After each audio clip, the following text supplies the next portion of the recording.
Hello friends. So आपला next धातू आहे सेकंड नंबरचा, तो म्हणजे रक्तधातू. ओके, रक्तधातू म्हणजे बेसिकली आपल्या बॉडीतला ब्लड. सो ब्लडचेच इथे आयुर्वेदामध्ये जे आपल्याला एक्सप्लेनेशन दिलं आहे ते आपण बघूया. ओके, सर्वात पहिले आहे व्युत्पत्ती. व्युत्पत्ती म्हणजे काय की रक्तधातू हा जो शब्द आहे तर त्याचा तो कसा तयार झाला. ओके, तो शब्द कसा तयार झाला ते असतं. ओके, सो सर्वात पहिले बघा रज करणे. सो हे आहे त्याची उत्पत्ती. ओके, रज करणे म्हणजे काय तर रंग देणे, म्हणजे जो रंग देतो तो रक्तधातू असं आयुर्वेदाने सांगितलं आहे. देन आता त्याची निरुक्ती. निरुक्ती म्हणजे काय रज रंजने तेन रंजन रागवर्णयुक्त रागकृतच धातू रक्तम इति भवति. ओके, आता त्याचं एक्सप्रेशन असं की रजरंजनी म्हणजे जो लाल रंगाचा धातू आहे त्याला रक्त म्हणतात.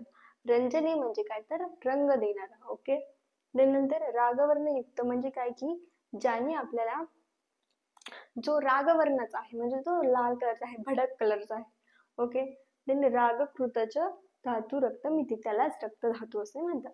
ठीक आहे, नंतर त्याचे पर्याय. ओके, सिनोनिम्स काय आहे रुधिर. रुधिर म्हणजे काय तर प्राण सुद्धा त्याला म्हणतात. ओके, हे त्याचे मिनिंग्स आहेत. ओके, त्या शब्दाचे. लोहित किंवा शोणित हे त्याचे पर्याय आहे. त्याचं मिनिंग आहे रंग. नंतर आहे अस्र किंवा अश्रुक.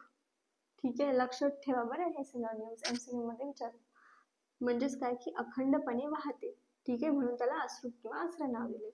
नंतर आहे क्षतन. क्षतन म्हणजे काय तर बाहेर पडणारा. बघा, स्किन मध्ये काही सुद्धा इंजुरी झाली की पहिले काय पडतं रक्तधातू बाहेर पडतो. सो दॅट्स वाय बाहेर पडणार. ओके, समजलं. जे स्थान बघा काय की रक्तधातू कुठे स्थित असतो मेनली. सो हृदयामध्ये हा स्थित असतो. बघा ना, मोस्ट ऑफ द ब्लड हे हृदयामध्ये असतं. त्यानंतर आहे पंचमहाभूत. तर पंचमहाभूत कोणकोणते आहे रक्तधातूमध्ये तेज म्हणजे अग्नी आणि जल हे महाभूत दोन रक्तामध्ये आहेत. ओके, त्यानंतर आहे स्वरूप. आता स्वरूप म्हणजे त्याचं पूर्ण स्वरूप कसं आहे. ओके, लुक कसा आहे त्याचा किंवा त्याच्यात काय काय आहे. सो बघा गुण. आता रस धातूचे गुण कसे आहे, क्वालिटीज कशा आहेत बघा. रस हे काय आहे, द्रव्य आहे, लिक्विड आहे, स्निग्ध आहे, थोडस ओलसर आहे म्हणू शकतो आपण. नंतर अनुष्ण शीत म्हणजे ते जास्त उष्णही नाही जास्त शीतही नाही, कोमट म्हणू शकतो. वाम. ओके, वार्म, तर हे तसं वॉर्म आहे. ओके, त्यानंतर वर्ण. वर्ण म्हणजे त्याचा दिसणे कसे, तो कसा दिसतो. सो बघा रक्तधातू कसा दिसतो गुंजाफलाप्रमाणे. गुंजाफल हे बी असते. ओके, त्याचं नाव आहे गुंजाफल. सो ते रेड कलरचं असतं. ओके, सो त्या रेड कलर सारखा आपल्या बॉडी मधलं रक्त आहे असं आयुर्वेदाने सांगितलं आहे. म्हणजे ते कंपॅरिझन करत आहे. ओके, त्यानंतर आहे इंद्रगोप किड्याप्रमाणे. एक इंद्रगोप नावाचा किडा आहे, तो सुद्धा लाल कलरचा असतो. सो त्याच्याप्रमाणे सुद्धा आपल्या रक्ताचं कंपॅरिझन केलं आहे की या कलर सारखं आपलं रक्त असतं. ठीक आहे, त्यानंतर रस. आता रस म्हणजे काय, तो वाला रस धातू नाही. रस मीन्स चव, म्हणजे आपली जी चव आहे, आपली जी टेस्ट असते. ओके, 6 प्रकारच्या टेस्ट असतात. सो ते टेस्ट कोणती असते रक्तधातूला बघा कोणती असते मधुर. मधुर म्हणजे काय तर गोड, स्वीट असते. आणि किंचित लवण म्हणजे काय थोडस स्लाइटली खारट ही टेस्ट आपल्या रक्तधातूला असते. त्यानंतर स्रोतसाचे मूलस्थान आहे. रक्तधातूच्या स्रोतसाचे मूलस्थान काय आहे बघा, यकृत आणि प्लीहा. लिव्हर आणि स्प्लीन हे मूलस्थान आहे, तिथून त्याचे स्रोतस स्प्रेड होता बॉडी. ठीक आहे, हे सांगितले आपल्याला चरक आचार्यांनी.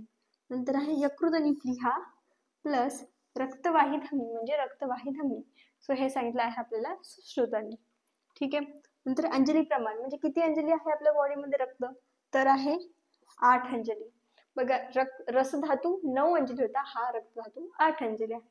ठीक आहे, उपधातू काय आहे रसधातूचा कंडरा आणि सिरा. सिरा म्हणजे आपल्या ज्या नसा असतात. ओके, आणि कंडरा म्हणजे सुद्धा जे आपले छोटे छोटे हे असतात आर्टरीज ते असतात. सो हे जे आहे तर ते रक्तधातूचे उपधातू आहे. त्यानंतर आहे मल. मल म्हणजे काय की बाय प्रोडक्ट काय असतो रक्तधातू तयार झाल्यानंतर. सो ते आहे पित्त. पित्त हा रक्तधातूचा मल आहे, लक्षात ठेवायचं एमसीक्यू साठी क्वेश्चन. त्यानंतर कार्य काय आहे रक्तधातूचे जीवनम.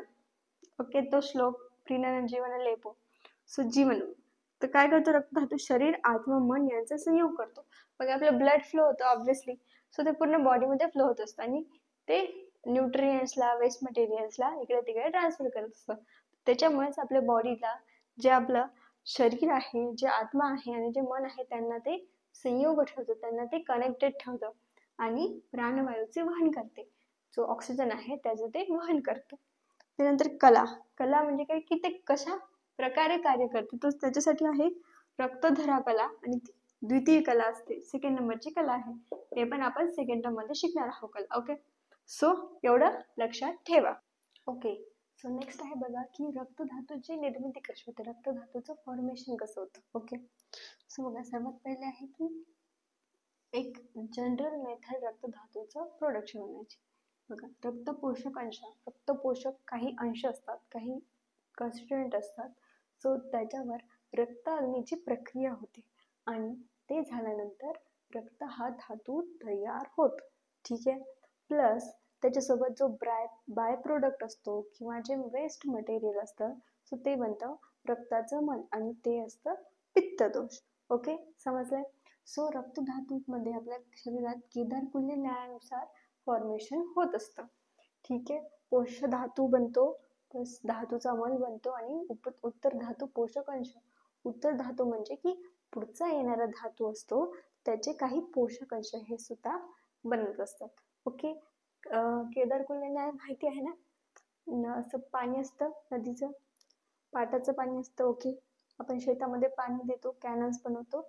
सो त्या प्रकारे इथे सुद्धा रक्ताची निर्मिती आपल्या बॉडीमध्ये होत असते. ओके, त्यानंतर आता वृद्धी. रक्तधातूची वृद्धी झाल्यावर काय होतं बघा.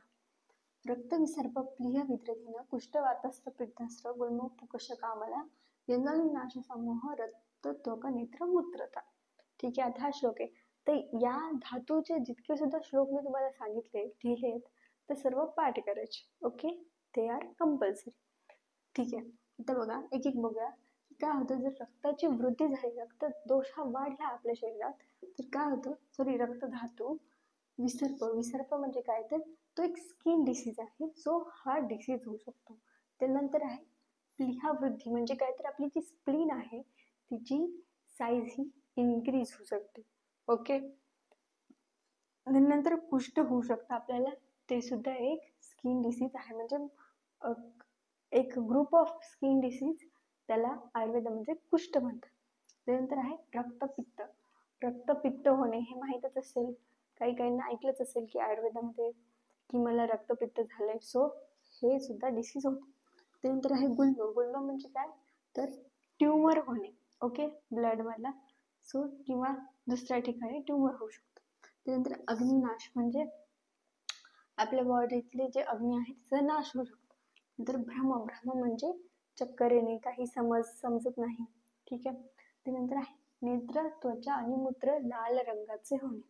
ऑब्व्हियसली ब्लड वाढले, इन्क्रीज झाले, सो आपले जे डोळे असतील, त्वचा असेल, ठीक आहे, मूत्र असेल ते रेड कलरचं.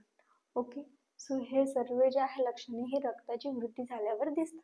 ठीक आहे, देन आयुर्वेदामध्ये आता रक्ताचा क्षय.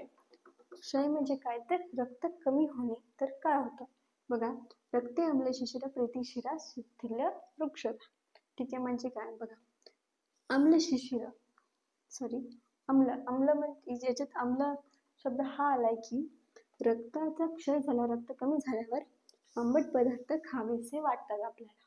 ओके, कधी असं झालं असेल तुम्हाला. ठीक आहे, त्यानंतर शिशिर. शिशिर प्रीती. आता या दोघांची प्रीती म्हणजे काय की थंड पदार्थ सुद्धा खावेसे वाटतात. तर आपण म्हणू शकतो कधी आपलं ब्लड कमी झालं, सो आपल्याला हे काही सिम्पटम्स हे दिसू शकतात. त्यानंतर आहे शिरा.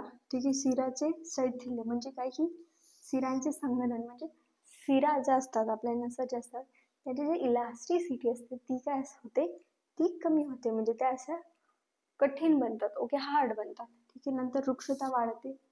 ओके, ऑब्व्हियसली रक्त जे आहे तो जल महाभूत अधिक्य आहे, म्हणून वॉटर कंटेंट त्याच्यात असतो. पण जर रक्त कमी झालं तर ऑब्व्हियसली आपले शरीर हे वृक्ष होईल, कोल्ड होईल, ड्राय होईल आणि त्वचा निस्तेज होते. म्हणजे की आपली जी स्किन आहे ती निस्तेज होऊन जाते, अशी सुकलेल्या फुलासारखी आपण म्हणू शकतो. कारण रक्तधातू आपलं तेज वाढवतो, चेहऱ्यावरचं टवटवीतपणा वाढवतो, पण जर तेच नसेल तर त्वचा ही निस्तेज होते. ओके, सो हा आहे रक्तधातू आपला कम्प्लीट झाला आहे. ओके, प्लेलिस्टचा चेक करा, सर्व त्याच्यात कंटेंट आहे, सर्व आधी बघा, मग तुम्हाला हे समजेल. Okay, thank you. लाईक करा, शेअर करा, सबस्क्राईब करा.